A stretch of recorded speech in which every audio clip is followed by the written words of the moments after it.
நாசாவுக்கு நாசாவில் வந்துட்டு இப்போ கலந்துக்கிறோம் வந்துட்டு இப்போ ஒரு 2 ஹீராத்துடைய நன்மை கிடைக்கிது. ஒன்று ஜனாசாவில், ஒன்று தொழுகை, இன்னொன்று நாசாவோட பின்தொடர்ந்து போகிறது. ஆனால் தொழுவ போகிற இடத்துல சிறுக்கான இமாம் தான் தொழுவ வைக்கிறாங்க. அவங்க பின்னாடி தொழுதுக்கலாமா, இல்லை தொழுதுக்கலாமா, இல்லை தொழுவாம நின்றுக்கலாமா?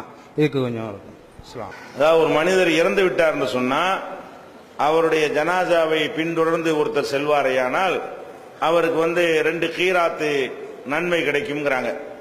கீராத்துனா என்னன்னு கூட சகாபாக்கள் கேட்கும் போது உஹது மலை அளவுக்கு உள்ள நன்மைங்கிறாங்க. பெரிய நன்மையை அப்படி சொல்லி காட்டுறாங்க. அந்த மாதிரி நன்மை கிடைக்கும்ங்கிறாங்க. அவர் என்ன கேட்கிறாருன்னா, சில ஜனாசாக்கள் நம்ம போறோம், அந்த ஜனாசாக்களுக்கு தொலை வைக்கக்கூடிய ஆள் இருக்காருல்ல, அவர் இணை கற்பிக்கிற ஆளா இருக்காரு, ஷிர்க் வைக்கிற ஒரு ஆளா இருக்காரு. அப்ப ஷிர்க் வைக்கிற ஒரு ஆளை நம்ம பின்பற்றி தொழ முடியுமா? முடியாது. அது ஜனாசா தொழுகைக்கும் அது பொருந்தும். அப்ப நம்ம அதுக்காக வேண்டி ஒதுங்கி நின்றோம்னு சொன்னா இந்த ஜனாசாவுடைய நன்மை நம்ம குறைஞ்சிரும்ல. ஜனாசா தொழுகையில் கலந்து கொள்ளல அப்படிங்கிற ஒரு நன்மை குறைஞ்சிருமே அப்படின்னு அவர் கேட்கிறார். அதாவது ஜனாசாவை பொறுத்த வரைக்கும் ஒரு ஜனாசாவுக்கு ஒருத்தவங்க தொழுவிக்கிறாங்கன்னு வைங்களேன், அவங்க மட்டும்தான் தொழுவிக்கணும்னு ரூல்லாம் கிடையாது. ஒரு ஜனாசாவா இருந்தால் அவங்க சரியா தொழுவிக்கலன்னு நீங்க நினைத்தீர்களே ஆனால் நீங்களே தொழுவித்துக் கொள்ளலாம்.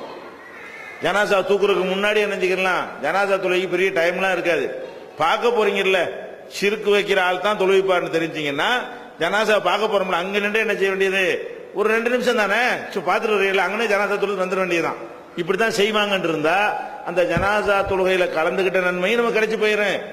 அந்த ஷிர்கான ஒரு ஆளை பின்பற்றாம தவிர்த்து கொண்ட நன்மையும் நம்ம கிடைத்து விடும்.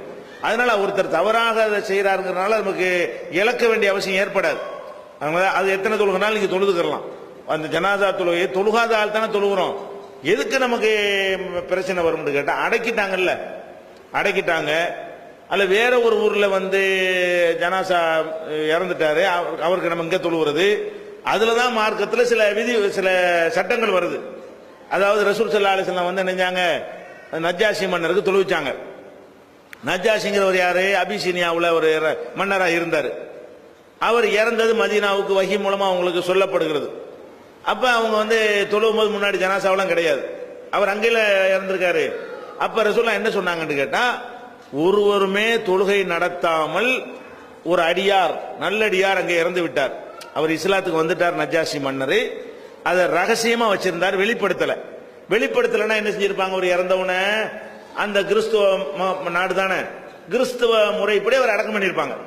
அவர் வெளிப்படையா முஸ்லீம்னு காட்டிக்கொள்ளாதனால நஜ்ஜாஷி மன்னர் நினைஞ்சிருப்பாங்க, கிறிஸ்துவ கல்லறையில கொண்டு போய் அவங்க சடங்குகள்லாம் செஞ்சு அடக்கம் பண்ணியிருப்பாங்க. ஆனா அவர் முஸ்லீம் ஆனாருங்கிற ஒரு விஷயம் ரசூல் ஸல்லல்லாஹு அலைஹி வஸல்லம் அவர்களுக்கு வஹி மூலமா அறிவிக்கப்படுகிறது. அவர் இறந்த மெசேஜும் அறிவிக்கப்படுகிறது. ஒரு ஆள் கூட அவருக்கு தொழுவிக்கலைங்கிற ஒரு மெசேஜ் அறிவிக்கப்படுகிறது. அவங்க என்ன செய்யறாங்க, மதீனாவில் இருந்து கொண்டு எல்லாரும் வாங்க, ஒரு நல்லடியார் இறந்து விட்டாரு, நஜ்ஜாஷி மன்னருக்கா நம்ம தொழுகை நடத்துவோம் அப்படின்னு தொழுவிக்கிறாங்க. இப்ப இந்த இடத்துல என்ன இல்ல, முன்னாடி ஜனாசா இல்ல.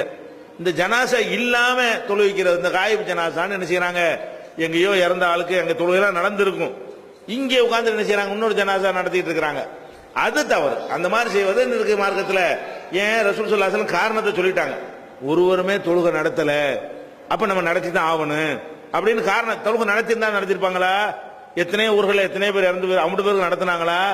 தொழுகை நடத்தாமல் ஒரு ஆள் இறந்துட்டார்னு சொன்னா அப்ப நம்ம என்ன செய்யலாம், ஜனாசா இல்லாட்டா கூட நம்ம இங்க வச்சு ஒரு ஆள் ஒரு சுனாமிலே வேற எதுலயோ இறந்துகிட்டே போயிட்டாரு, அவர் தொழுகை நடத்தல நமக்கு தெரிகிறது. அப்ப நம்ம என்ன செய்யணும், அவர் தொழுகை நடத்தலையே நம்ம நடத்திடுவோமே அப்படின்னு நடத்தினா என்ன இல்ல, அது தப்பு கிடையாது.